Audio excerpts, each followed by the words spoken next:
So today I want to talk about the Trump PTSD theory that's been floating around a lot of online circles. We've noticed there's been a lot of change in the Trump campaign. There was a lot of vigor and energy behind it. Trump was holding all these rallies out in public, doing all these things while Biden was doing jack shit because he's old and has dementia. I mean, Trump's old too, but he doesn't have dementia. You know, there was just so much fucking energy and so much momentum going into the Trump campaign. And now it seems like all that momentum is gone, and he's not holding a whole lot of rallies anymore like he used to. And, there's some people saying, oh, it's just because Harris replaced Biden and it threw Trump in for a loop, and now he doesn't know what he's going to, he has no idea what he's doing anymore. But really, the change started following the assassination attempt. That was when things really started to change and take a turn. And a lot of people think that Trump has mentally taken a lot of psychological damage, and he's just not processing it. He's still dealing with it pretty much. It was within an inch of his life. Literally, if he didn't move his head the way he did at that very last second, he would be dead right now, and we'd be having a completely different conversation right now. But yeah, I mean, that shit, to any person, that shit's gonna affect you. Like, anyone watching this video, that shit's gonna get to you, right? So people are like, maybe something's not right with Trump here because of the experience that he had on that day in Butler, Pennsylvania. And I think, it's possible that that's true. Obviously, he's putting on a tough act, and he's talking about, they can't stop me. I'm Donald Trump, and, the guy tried to kill me, but I'm still here. I mean, obviously, you're going to say that, but in his head, I think, maybe he's starting to realize his own mortality. He's 78 years old, so even surviving the assassination attempt, realistically, he doesn't have that much longer left to live. And, especially someone with his health. I mean, his health, he's in decent health for his age, but he is also very overweight. And that and age usually don't mix well together. And people like that typically don't last to 90 years old, if we're going to be honest. So, I mean, it's realistic that in the next 5 years, Donald Trump is going to be no longer on this earth, regardless of the assassination attempt or whatever, right?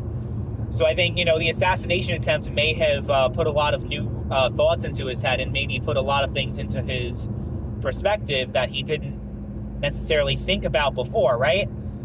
But is it going to affect his campaign? And more importantly, if he wins in this election, is it going to affect his ability to serve?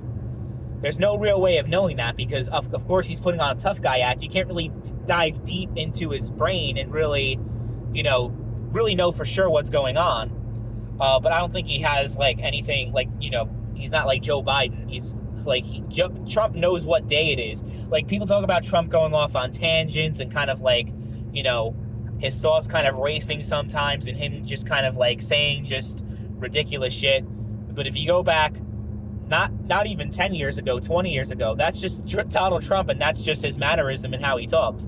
He's older, and you're obviously going to experience changes as you age, and you're going to slow down a little bit. But compared to Biden, I mean, the Biden-Trump debate speaks for itself. There's a clear difference in cognitive function between the two people, and that's why there was pressure for Biden to drop out and no pressure for Trump to drop out. Because, I mean, Trump, say what you want, about his mental behavior, but he's definitely not suffering from any old person ailments like dementia or Alzheimer's or anything like that. I have seen no signs of anything. He just had a 2-hour conversation with Elon Musk, and he definitely held his own, and he was definitely more than fine. It was a pretty good conversation, actually. I mean, where's your candidate? Where's Harris? Where is Harris having these 2-hour conversations with anybody? Even people who are completely on her side, because she knows she's going to make a complete ass out of herself, and she's going to turn people away from her. So she's not because she's just hoping, I'm the new candidate at the last minute. There's only 2 months away from the election. if I just keep a low profile and just not say anything, people will vote for me because I'm not Donald Trump and I'm not Joe Biden. She makes Hillary Clinton seem like motherfucking Teresa. Like, she is just such an unlikable, horrid human being. She's just, if she becomes president, that would be a disgrace. The first woman president being that, oh, be a horrible thing for American history. Hopefully it doesn't happen. But yeah, there's really no way of knowing for sure what's going on with Trump. There's no way definitively to know. If you had to ask me what I think, like, there's got to be something happening here, because, like I said, with anybody else, and Trump is a man, right? He's a person before he's a president, former president, whatever you want to call him, politician. So you got to put that into mind. Like, if any other person, I mean, a lot of people would have to go into therapy and seek counseling, and it would just, like, fuck them up so bad that, like, it would do, like, you know, a lot of times it would do permanent damage. So you can't discount that. It's not going to make me question my vote for him, because he hasn't necessarily demonstrated that he is just, like, he's lost it so much. I mean, he's probably hiding a lot of trauma and shit that's going on with him.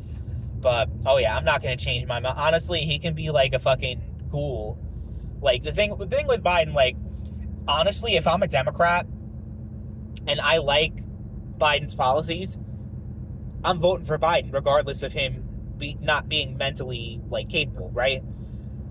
I'm voting for Trump based on policy. If I feel like the policies are going to continue in a positive direction, then I'm going to vote for him. And I'm not going to be like, oh, but I'm not going to vote for the other person because they have something going wrong with them mentally.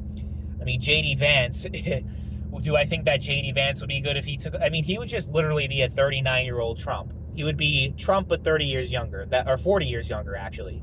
Damn. Yeah, he picked, like, a really young guy. So I don't really give a shit about any of that, to be honest. I think it's going to be a hell of a lot better than what we've been getting the past 4 years, and that's really all I care about at the end of the day. But I think that it would be good. It would just be a good thing if Trump gets 4 more years. And regardless of the speculation, it's funny, though, because they wouldn't hear a thing about Biden and his mental, you know, whatever's going on with him. And there really isn't anything going on with Trump, nothing visibly, at least. It's just, as far as him, like, I think he's honestly afraid of there being another attempt on his life. I think that's honestly what's going on here, because he's not holding as many rallies. And I could see if he got injured, like, his ear, you know, whatever happened with the ear is fine, right? It healed up pretty quickly. If he got shot in the chest and he wasn't holding rallies, I'd be like, okay, well, I kind of understand that. He's probably taken a lot of physical damage.